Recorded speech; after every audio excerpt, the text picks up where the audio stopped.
Hello students, how are you all doing? Welcome to ExamBeat makes you learn 50% faster. I'm back with another video. I'm your host Anshuman, your English faculty. So students, till now what we have done is we have studied the tenses, right? And the structure both in active and passive voice, right? So in our first video, in the series of the tense, right? We saw the structure of present in active voice. Then we saw past, right, and future in active voice, right? So we try to understand the structures by help of examples. We also made a few sentences, right? Then we saw passive voice structure. So we came across the knowledge or the fact that we don't have the perfect continuous structure in any of the tense, right? Also, we don't have the future continuous structure, right? Okay. So now what we are going to do, we are going to see the active passive structure, right? The active voice, a sentence in active voice, and then the same sentence in passive voice, right? So in this video, you'll be getting an introduction that what exactly an active voice sentence is like, and then how it becomes when we transform it into passive voice, right? In this later, in upcoming video, I'll be telling you how to convert them, right? Basically, in this video, you'll be getting an introduction, right? So I'll be telling you the important points, right? And in our next video, we'll be delving into the rules, right? Into the details that how to convert an active voice into passive voice. So look, you have this sentence. So let's read the first sentence. You can expect conversations on cryptocurrency as a phenomenon if crypto can ever replace the concept of money as we know it, right? See, what the sentence is saying, if we translate it into Hindi, you can expect conversation on cryptocurrency as a phenomenon, right? If crypto can ever replace the concept of money as we know it. तो आप क्या है जो conversation है जो बातचीत है वो क्रिप्टो करेंसीज पर आप एक्सपेक्ट कर सकते हैं, ठीक है? अगर क्रिप्टो कभी भी जो एक पैसे का जो कॉन्सेप्ट है उसको रिप्लेस करती है, ठीक है? अभी देखिए, लास्ट टाइम हमने क्या देखा था? I have told you that in active voice our focus is more on the subject, right? While in passive voice our subject is more on the object, right? But when we convert an active voice into passive voice, so the subject in active voice becomes the object in passive voice, and the object in active voice becomes our subject in the passive voice, right? That means it gets reversed. So see, you can expect conversation on cryptocurrency, right? See, here the verb is expect, can and expect, right? Can is the modal verb and expect is a main verb. So you can expect something is being done here, or something has to be done, or something can be done. What is that? It is expectation. The verb is expect. Now, if I ask who is the doer of this action or who can expect, so you can expect. This is the verb. You can expect. Now, what can be expected? Okay, conversations can be expected, right? This is our object. Conversations on what? On cryptocurrency, right? So, what we have to do, we have to reverse it. So conversation, here it is our object and you is our subject, right? So conversation will become our subject and you will become our object, right? That's easy. So now look at this conversion, now how the conversion has been done. See, conversations, we get here conversations on cryptocurrency. So we write it till here as a phenomenon. Okay. So conversations on cryptocurrency as a phenomenon, right? Now can be, right? See, can be expected by you, right? And then we change the tense structure. Okay. We know that the yesterday we saw, right? On the in the last video we saw that in passive voice we have only verbs third form. Okay, we don't have first form and we don't have the second form as well, right? We have only the third form. So hence it is can be expected by you. Right. Now note this by you. We have to place an agent here as we saw in the structure, right? But this you is not necessary here because you here refers to a general audience or the readers, right? So it is not necessary that you write by you here. Okay. Now there are certain rules that we're going to see in our next, upcoming video. What happens is this: the singular indefinite pronouns are omitted, right? But apart from that, there are certain other pronouns as well that are not necessary to write, right? Now, it doesn't become grammatically incorrect if you write them, okay, but it's not necessary that you write them, okay? So here by you is not necessary, but I have written here for the purpose of clarification to you all, right? With how it is done actually. So can be expected by you, ठीक है? So देखिए यहाँ पर conversation on crypto currency, conversation यहाँ पर हमारा क्या था, ऑब्जेक्ट था, तो इसको हम हमारा सब्जेक्ट बना लेते हैं। Conversations on crypto currency as a phenomenon, right, can be expected, और फिर हमें पता है कि पैसिव वॉइस में वर्ब का थर्ड फॉर्म आता है, ना तो फर्स्ट आता है ना तो सेकंड आता है, इसीलिए एक्सपेक्ट बन जाता है expected, and we add be as well, right. And then by you, यहाँ पर हमें एक एजेंट की जरूरत होती है, जैसे हमने लास्ट वीडियो में आपको बताया था, ठीक है। सो बाय यू, अब यहाँ पर मैंने कहा कि बाय यू यहाँ पर नेसेसरी नहीं है कि इसे हम लिखें या ना लिखें, राइट। क्यों? क्योंकि ठीक है, यहाँ पर जो यू है, यू एक जनरल ऑडियंस को या जनरल रीडर्स को यहाँ पर रेफर करता है, ठीक है। अगर यहाँ पर सपोज कोई एक नाम होता है ना, फॉर एग्जाम्पल प्रेसिडेंट, एक नाउन होता, प्रेसिडेंट होता, ठीक है, या फिर एक प्रॉपर नाउन होता, ठीक है, for example Donald Trump, right, और बाइडेन, राइट। सो क्या होता, यहाँ पर हम उसे फिर जरूर लिखते, ठीक है, बट इसे आप यहाँ पर ओमिट कर सकते हैं, okay. Now see let's move ahead.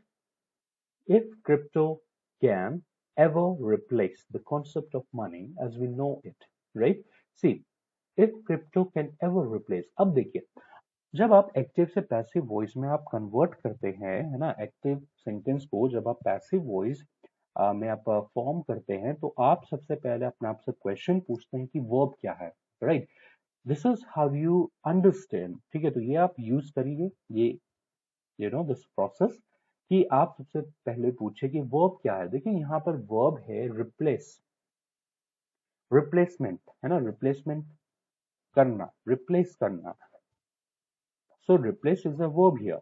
अब देखिए बात हो रही कि if crypto can ever replace, कौन रिप्लेस कर सकता है किसको, बात ये हो रही है ना।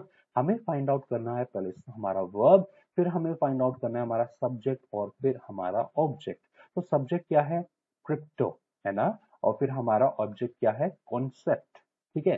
So if crypto can ever replace, crypto क्यों हमारा सब्जेक्ट हुआ, ठीक है, क्योंकि देखिए वो रिप्लेस कर रहा है ना, क्रिप्टो रिप्लेस कर सकता है किस चीज को, the concept of money as we know it, जैसे कि हम जानते हैं, है ना। So that is why crypto हमारा बन जाएगा ऑब्जेक्ट, क्योंकि ये रिवर्स हो जाएगा, और यहाँ पर हमारा ऑब्जेक्ट था कॉन्सेप्ट ऑफ मनी, तो ये हमारा बन जाएगा ऑब्जेक्ट, ठीक है। तो मैं लिख लेता हूं, देखिए, if the concept of money, right, if the concept of money can be ever replaced by crypto as it is known by us, see, देखिए, if the concept of money, ठीक है, यहाँ पर ये ऑब्जेक्ट था एक्टिव वॉइस में, तो ये हमारा बन जाता है subject, then can be ever, ठीक है, रिप्लेस, अभी देखिए नोट करें, रिप्लेस था तो रिप्लेस बन गया, वर्ब का थर्ड फॉर्म हो जाएगा, ठीक है। बाय, हमें एक यहाँ पर क्या लगाना है, एजेंट लगाना है, जहां पर हमारा आएगा ऑब्जेक्ट। सो क्रिप्टो, ये देखिए यहाँ पर ये सब्जेक्ट था क्रिप्टो एक्टिव में, तो यहाँ पर ये बन जाता है आपका पैसिव में का ऑब्जेक्ट क्रिप्टो, ठीक है। तो by crypto, that's it, right. अब ये देखिए एक और जो नेक्स्ट क्लॉज हमारे पास है, इसको भी आप चेंज कर सकते हो। यहाँ पर मैंने सेंटेंस को इस तरीके से कन्वर्ट किया है कि सेंटेंस में जो भी पार्ट है, जो भी हर एक क्लॉज है, जो भी पॉसिबल है कि हम उसे पैसिव वॉइस में कन्वर्ट कर सकते हैं, तो वो मैंने किया है फॉर योर अंडरस्टैंडिंग, राइट। तो as we know it, now देखिए यहाँ पर इस क्लॉज में, देखिए ये यहाँ पर एक क्लॉज है ना, एक सेंटेंस में दो या दो से ज्यादा क्लॉज हो सकते हैं, so this one is your clause, right, एक क्लॉज है दूसरा। सो देखिए वी नो इट, क्या वर्ब है, नो, जानने का एक क्रिया है, एक वर्ब है, राइट। कौन जानता है? We know it, right. Subject we है, किसको जानता है? It, so it is your object, right. So we know it, तो देखिए क्या आ जाएगा यहाँ पर? As it. देखिए ऑब्जेक्ट हमारा, ये जो ऑब्जेक्ट है ना, ये आपका बन जाएगा subject, as it is known. ठीक है, और देखिए एज वी नो इट, फिर आपको याद है ना, हम देखिए ये अगर हम टेंस का स्ट्रक्चर आपको पूछें कि इस क्लॉज में कौन सा टेंस है, तो हम क्या बोलेंगे? Simple present. अब सिंपल प्रेजेंट है क्यों? क्योंकि देखिए सब्जेक्ट है, वर्ब का फर्स्ट फॉर्म है और फिर ऑब्जेक्ट है। ठीक है, अब पैसिव वॉइस में क्या हो जाता है? पैसिव वॉइस में इज एम आर लग जाता है और उसके साथ वर्ब का थर्ड फॉर्म।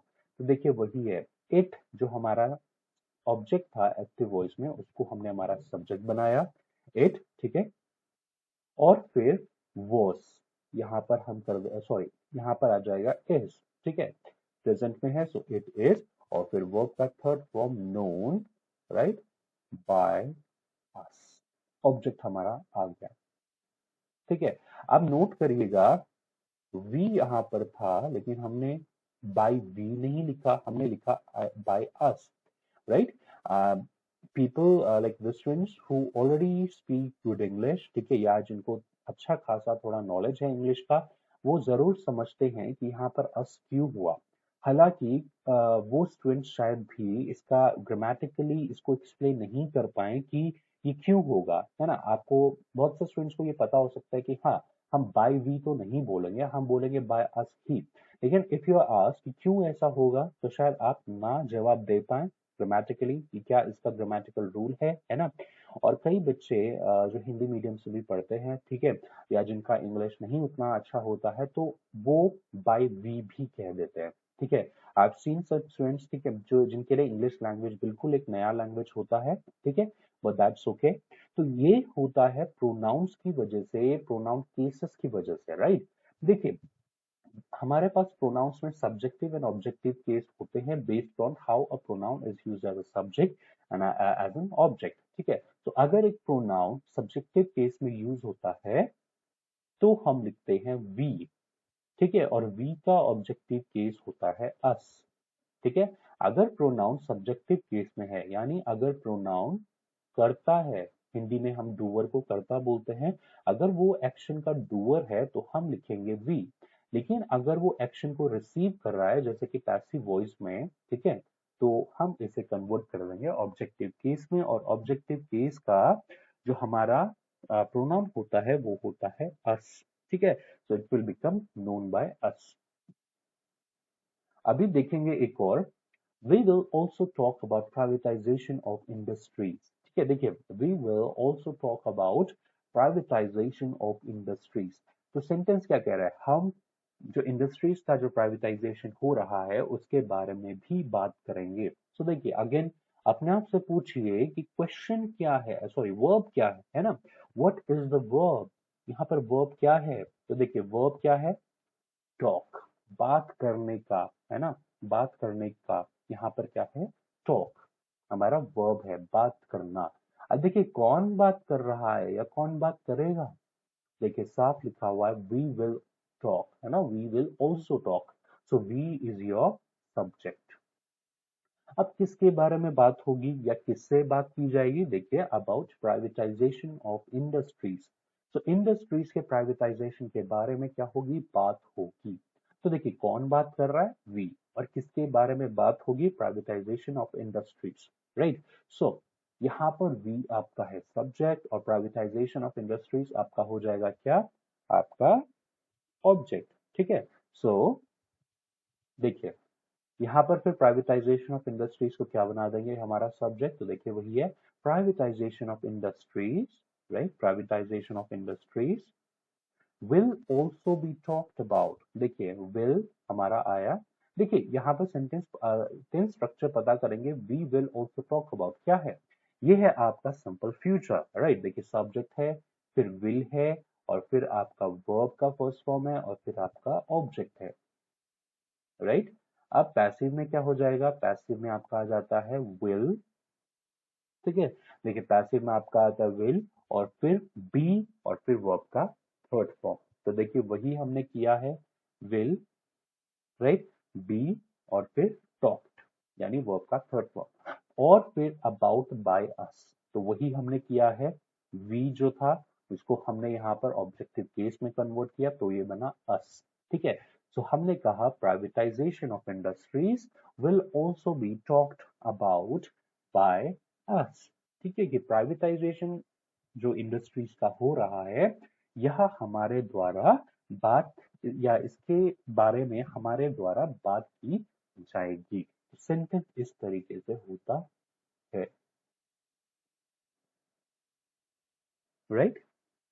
ओके, अब देखेंगे, अब जो ये ब्लैक पार्ट में आप सेंटेंस देख रहे हैं, this why I have kept it in the black colour, right, because this is already in passive voice. आप इसका स्ट्रक्चर देखेंगे, देखिए which has been an age old conversation but how is it different in this century. तो which has been an age old conversation, ठीक है। तो यह क्या है ना, this is already in passive voice, ठीक है। तो इसको क्या हमें कन्वर्ट करने की जरूरत नहीं है ना। तो this that is Y.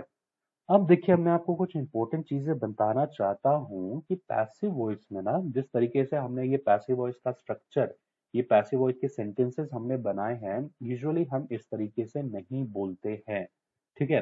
Passive voice हम क्यों यूज करते हैं या उसका एप्लीकेशन क्या होता है, ठीक है। उसका एप्लीकेशन होता है बेसिकली, सबसे पहले आपके जो न्यूज़पेपर आर्टिकल्स रहते हैं, न्यूज़पेपर की जो हेडलाइंस रहती हैं या न्यूज़पेपर का जो कंटेंट रहता है, तो न्यूज़पेपर में आपका पैसिव वॉइस यूज होता है, ठीक है। बट जनरली हम बात करते हुए अपने डेली कन्वर्सेशन में हम एक्टिव वॉइस का इस्तेमाल करते हैं, ना कि पैसिव वॉइस का, ठीक है। दूसरी चीज, जब हमारा फोकस ऑब्जेक्ट पर ज्यादा होता है ना, और रादर देन जिसने वो किया या जिसके द्वारा वो किया गया, तब हम क्या, हमारा जो यू नो स्ट्रक्चर है वो हम क्या रखते हैं, पैसिव वॉइस रखते हैं, ठीक है। फॉर एग्जांपल अगर मैं बोलूं, अगर सपोज किसी ने कंप्यूटर तोड़ दिया है ना, सपोज किसी ने किसी का कंप्यूटर तोड़ दिया, तो अगर अब मेरे पास है ना, अगर मैं किसी को बताना चाहूँ, ठीक है, मुझे अगर नहीं पता कि किसने वो कंप्यूटर तोड़ा है, या अगर मुझे पता भी है किसने किसका कंप्यूटर तोड़ा है, लेकिन अगर मेरा जो कंप्यूटर से जो एक नाता है वो बहुत ज्यादा है, कि या मुझे ज्यादा इफेक्ट पड़ता है कि मेरा कंप्यूटर टूटा है ना, या किसी का कंप्यूटर टूटा है, तो मैं यह जाके कहूंगा कि न तुम्हारा कंप्यूटर टूट गया, ठीक है, तुम्हारा कंप्यूटर टूट गया। अब इस सेंटेंस में यह नहीं बताया जा रहा कि किसने कंप्यूटर तोड़ा, बल्कि ये बताया जा रहा है कि किसी का कंप्यूटर टूट गया, राइट। तो यहाँ पर ऑब्जेक्ट पर ज्यादा फोकस था रादर देन सब्जेक्ट से कि किसने वो कंप्यूटर तोड़ा, ठीक है। तीसरी चीज है कि जब हम जानबूझ करके हमारा सब्जेक्ट को रिवील नहीं करना चाहते, लेकिन ऑब्जेक्ट पर ही फोकस करना चाहते हैं, ठीक है। फॉर एग्जाम्पल एक ऑफिस की हम बात करते हैं, ठीक है। देखिए एग्जाम्पल के थ्रू आपको समझ में आ जाएगा। ऑफिस में हम एक ऑफिस की हम बात करते हैं, ऑफिस के एग्जाम्पल ले लेते हैं। तो ऑफिस में सपोज, ठीक है, क्या है, देयर आर लाइक 40 एम्प्लॉइज। अब उन 40 एम्प्लॉइज का एक बॉस है, ठीक है। अब बॉस ने कुछ इंस्ट्रक्शंस दिए हैं, लेकिन उस उन 40 एम्प्लॉइज में से एक या एक एम्प्लॉय वो बात नहीं मानता है, वो इंस्ट्रक्शन नहीं मानता है, ठीक है। अब बॉस को डायरेक्टली जो एम्प्लॉय है उसको स्कोल्ड करना या रिप्रीमेंड करना ठीक नहीं लगता है ना, या उसको बिल्कुल मीटिंग में उसको पॉइंट करना ठीक नहीं लगता है, सबके सामने उसका थोड़ा उसकी शायद इंसल्ट हो जाएगी या उसे बुरा लगेगा, है ना, कि इसे पॉइंट किया गया, ठीक है। तो what the boss can do, the boss can say the sentence like, अगर बॉस को कहना है, राइट, कि फॉर एग्जांपल उसका नाम है रोहन, कि Rohan is not following the instruction, right, Rohan instructions follow नहीं कर रहा है, तो सिंपली है ना, क्या कह सकता है, ठीक है, बॉस बॉस कह सकता है कि the instruction are not being followed, right. Boss कह सकता है कि the instructions are not being followed.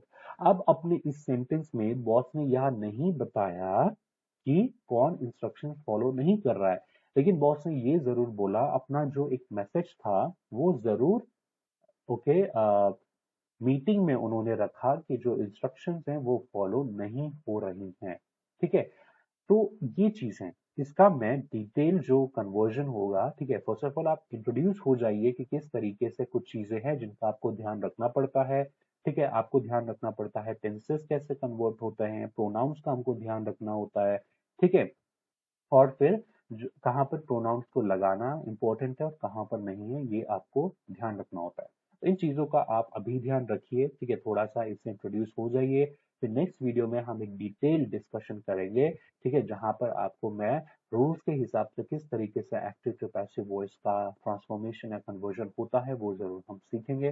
ठीक है, तो ओके, दूसरी चीज, तीसरी चीज तो मैंने आपको ये बताई थी कि ठीक है, जब हम ऑब्जेक्ट को रिवील सब्जेक्ट को हम रिवील नहीं करना चाहते। ओके, अब चौथी चीज ये है, एक रूल है कि आपके जो सिंगुलर इनडेफिनिट प्रोनाउंस होते हैं, for example somebody, someone, everyone, everybody, right, anyone, anybody, right, तो इस तरीके के जो आपके इनडेफिनिट प्रोनाउंस होते हैं इनको आपको ओमिट करना जरूरी है। Now this is a rule, right, for example I can say someone stole your car, right, someone stole your car, आपकी जो कार थी, ठीक है, वो पार्क में खड़ी थी, पार्क में वो क्या थी, पार्क थी, है ना, या कहीं भी वो पार्क थी।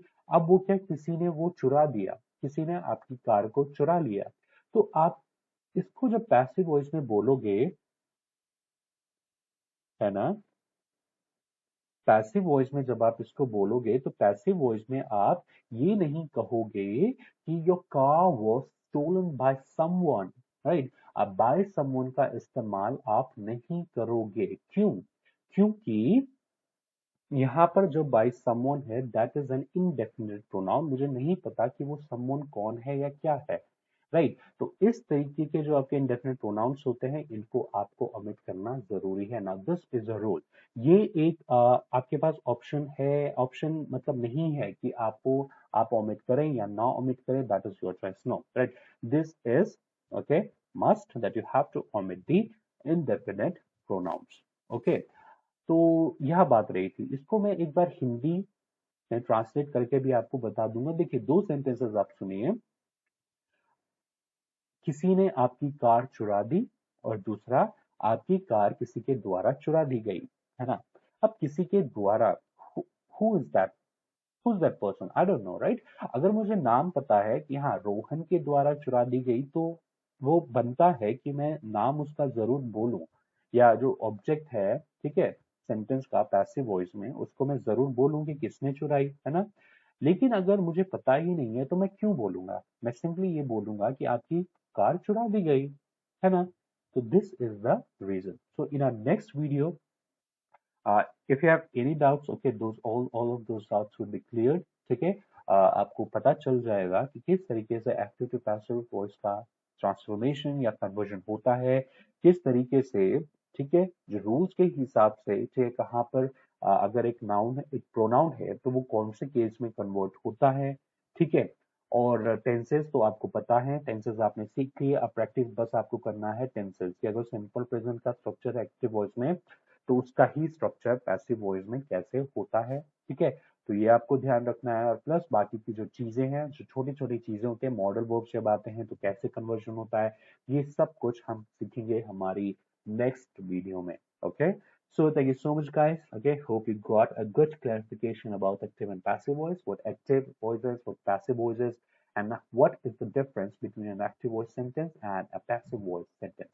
So see you in my next video. Take care. Bye bye. See you.